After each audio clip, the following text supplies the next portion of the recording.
Andrew's stuff always stays broke and always seems to stay at my house. I don't know what's wrong with this picture.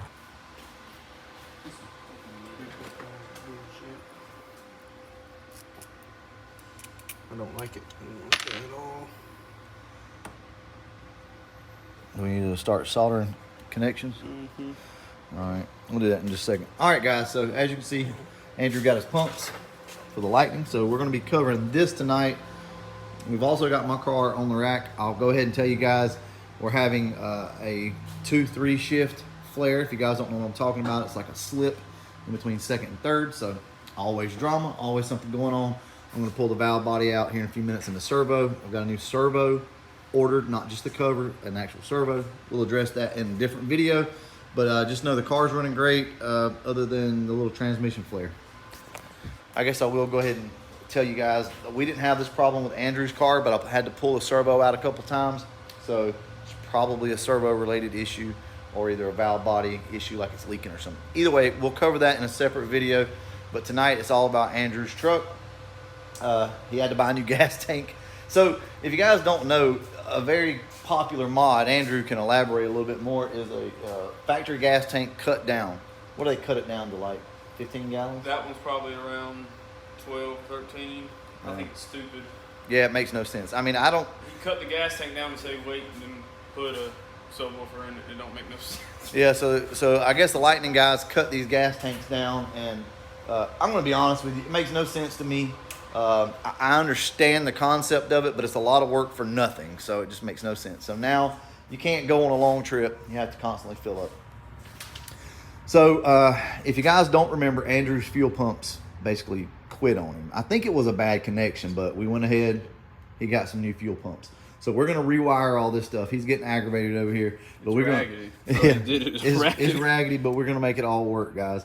Also, this is his new gas tank. This right here that we just welded up was the, it's like a fuel. Oh, so we got the one for that. Yeah, I got that. Oh, okay. So we only needed that. Yeah, the vapor.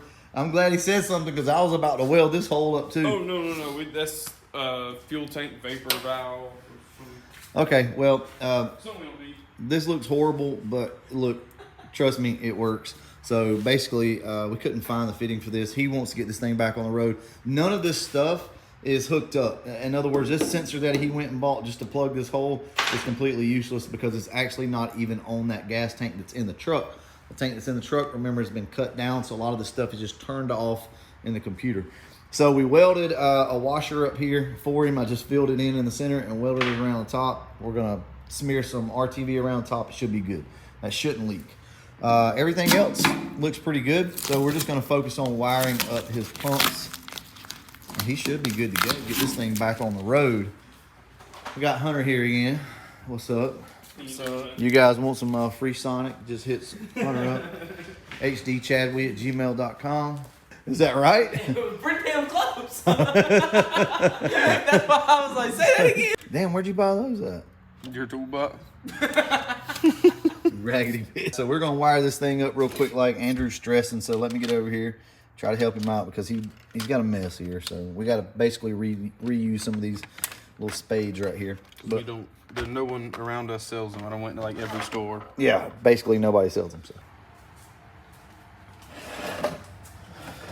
So let's see if we can get you guys set up over here.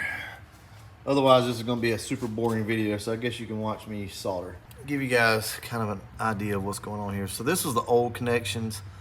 You can't really see, but the wires are got pretty hot, kind of loose in there. And they had soldered some stuff, but they basically jumped the two pumps from here to here and then from there to there. And we're not going to do that. We're going to go ahead and just run both main wires up to this connector. So we got one set up here. We're going to put some heat shrink on it. You've got this big wire right here to handle the power going into this pump, but you still have this small wire going to this pump, so that very well could have been an issue. It's putting a lot of power through this little wire right here, so we'll try to fix that.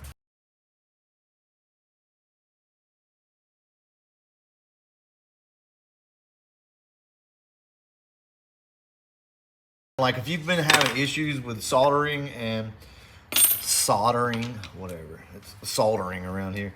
But if you've been having issues with that your whole life and you're not been good at it, it's probably because you got a gun. So get you a different iron and you'd be surprised. All right, so we're gonna go ahead and bolt this down, get these two connections in place where they need to go, and then we'll get back to you here in just a few minutes and we'll look at the finished product, and hopefully we'll be able to get Andrew's truck running. There's really nothing else I can teach you guys on this other than I just want to talk about this real quick. Like, in my opinion, this is a no-no because this pump still has to be fired off, right? Powered by this thin wire right here. So that very well could have caused a problem. So don't, in my opinion, don't jump wires like this. Just run 2 fresh wires up to the top, and I think you should be good. Other than that, I mean, they did everything right. I mean, you're gonna have to do custom stuff, zip ties, whatever you got to do to make these fuel pumps go in place. So don't freak out about that if you're having to do like a fuel pump setup. It's all custom pretty much every single time. So anyway, let us go ahead and finish this up, and then we'll jump to something else in the video. I don't know yet. I will. All right. So this is where we're at, guys. I'm gonna have to close this video out. I've got to go to bed. They're gonna stay up and work on the truck. So basically, we had to cut the top of the tank right here, which is the way the old tank was, to fit the pumps, and we hope that they're gonna fit. We welded this up, and I put a little RTV around the top just to make sure. Other than that, we got the pumps wired up. It's kind of a hot mess right here, but I just left everything long. I decided not to zip tie it all up, make it pretty. Everything is connected nice, should be good. So yeah, it's just a matter now of trying it out and see if it's gonna work. And we'll see.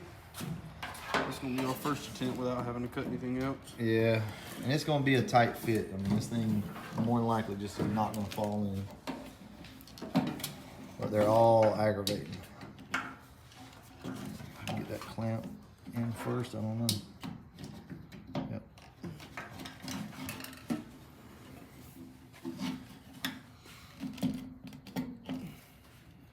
Please don't break. Oh yeah, that's a good sign. If you twist it, Yeah, I might have twisted. Maybe I can get the hose over here.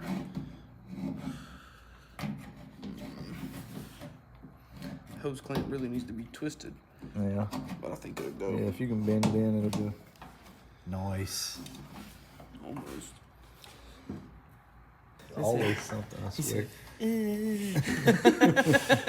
thought I was about to get my finger.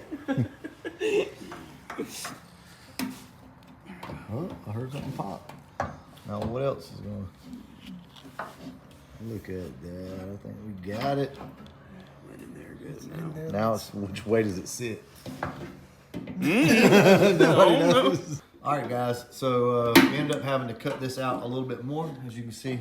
Old Benny boy over here hooking it up. So we're having to cut this lip out, and it looks like this thing's going to work out pretty good. We got the pumps down here. Everything's good. So I've got to go to bed tonight. They're going to stay up, get this thing done, and we should be good to go. So I think I'm going to go ahead and wrap this video up. And as always, thanks for watching.